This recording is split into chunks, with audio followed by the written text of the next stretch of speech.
കൂടുതൽ ചേച്ചിമാർ ആവശ്യപ്പെടുന്ന ലൈറ്റ് വെയ്റ്റിൽ ഒരു പട്ട് സാരിയുടെ കളക്ഷൻ ആട്ടോ. ഇപ്പോൾ ഞാൻ സെയിം വിയർ ചെയ്തിരിക്കുന്ന സാരിയാണ്. നിങ്ങൾക്ക് ഈ സാരിയുടെ മോഡൽ വരുന്നത് സ്ട്രൈപ്പ് ഡിസൈൻസിലാണ് ത്രൂ ഔട്ട് ദ ബോഡി നമ്മൾ ഡിസൈൻ ചെയ്തിരിക്കുന്നത്. അതും ഡബിൾ കളറിലാണ്. ഈ സാരിയിൽ ഗ്രീൻ വിത്ത് യെല്ലോ കളറിലാണ് നമ്മൾ സ്ട്രൈപ്സ് വരുന്നത്. ആ സ്ട്രൈപ്സിനെ തന്നെ ഹൈലൈറ്റ് ചെയ്യാൻ വേണ്ടിയിട്ട് ഒരു ബ്യൂട്ടിഫുൾ ആയിട്ടുള്ള ഫ്ലവേഴ്സാണ് നമ്മൾ ത്രൂ ഔട്ട് ദ ബോഡി കൊടുത്തിട്ടുള്ളത്. അതുകൂടാതെ നമ്മുടെ ഇതിൻ്റെ മെയിൻ ഹൈലൈറ്റ് എന്ന് പറയുന്നത് സാരിയുടെ ബോർഡറാണ്. നിങ്ങൾക്ക് ബോർഡറിലും ചെറിയ ചെറിയ ജെറി വർക്കിൽ നമ്മൾ ഡിസൈൻസ് അവൈലബിൾ ആക്കിയിട്ടുണ്ട് കേട്ടോ. കണ്ടില്ലേ? ഈ സാരിയുടെ ഫുൾ വ്യൂ കാണുമ്പോൾ തന്നെ ഭയങ്കര ഗ്രാൻഡ് ലുക്കാണ് വന്നിരിക്കുന്നത്. ഇതിൻ്റെ പല്ലുവാണ് ഇതിൻ്റെ മെയിൻ ഹൈലൈറ്റ് എന്ന് പറയുന്നത്.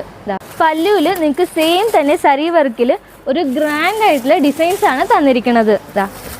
കോൺട്രാസ്റ്റ് പല്ലുവാണ് നിങ്ങൾക്ക് ഇതിൽ വന്നിരിക്കുന്നത്. ഇതാണ് സാരിയുടെ ബ്ലൗസ് വരുന്നത്. നമ്മുടെ പല്ലുവിൻ്റെ സെയിം ബ്ലൗസാണ് വരുന്നത്. നിങ്ങൾക്ക് ബ്ലൗസും തന്നെ ഒരു ഗ്രാൻഡ് ജെറി വർക്കിലാണ് കൊടുത്തിരിക്കുന്നത്. നമ്മൾ